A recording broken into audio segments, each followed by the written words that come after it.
Bonjour à tous et bienvenue dans cette nouvelle vidéo.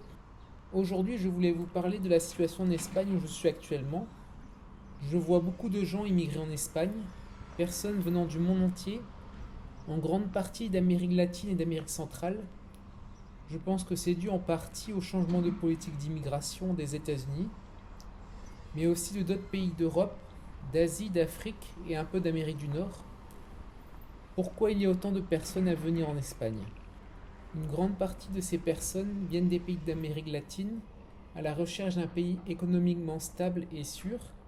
Là où il est facile d'immigrer, plusieurs pays d'Amérique du Sud ont des accords avec l'Espagne et pour la facilité de la langue. Le reste vient d'autres pays européens, des personnes à la recherche d'une meilleure qualité de vie pour prendre leur retraite ou venir vivre avec leur famille. On voit depuis quelques années que énormément de Français viennent vivre ici et pour cause le cadre de vie y est vraiment sympa. Le coût de la vie est moins cher que la France et avec une moyenne de 300 jours de soleil par an, cela fait une destination de rêve. Il existe plusieurs visas qui permettent de séjourner, vivre et travailler légalement. J'ai créé un site web sur l'Espagne, je vous invite à le consulter. Je mets le lien dans la description si cela vous intéresse. Le coût de la vie en Espagne est attractif, mais plus aussi bon marché qu'auparavant. L'inflation a fait augmenter le coût de la vie, surtout ces 6 dernières années.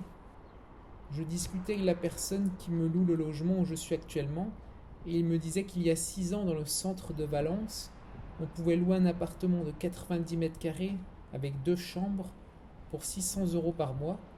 Aujourd'hui, ce même appartement se loue 1000-1200 euros et plus pour les appartements qui ont un peu de standing. Les prix de l'immobilier ont également augmenté et continuent d'augmenter.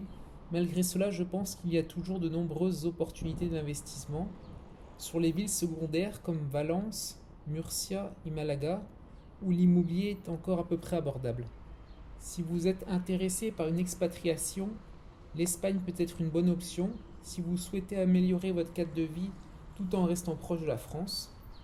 En Espagne, le système de santé publique est dans la moyenne haute des classements mondiaux et les personnes immigrant légalement peuvent y accéder. La sécurité est généralement bonne, mais il faut être vigilant en été, notamment dans les transports en commun et sur les plages en raison des vols. Les infrastructures telles que les routes, services publics en général, l'électricité, l'eau et Internet sont de bonne qualité. Le niveau d'éducation est très bon et les filières d'études sont nombreuses. L'Espagne jouit d'une excellente réputation internationale.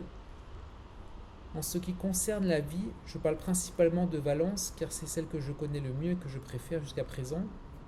C'est une ville très agréable à vivre et il y a beaucoup de choses à faire. Il y a le parc Turia où je tourne actuellement cette vidéo et où je vais faire le tour complet. Vous pourrez voir dans mes prochaines vidéos. L'ambiance y est familiale, il y a des installations sportives disséminées un peu partout, comme des cours de tennis, un skatepark, des terrains de basket, rugby, football et des jeux pour les enfants. C'est vraiment un cadre idéal pour les familles.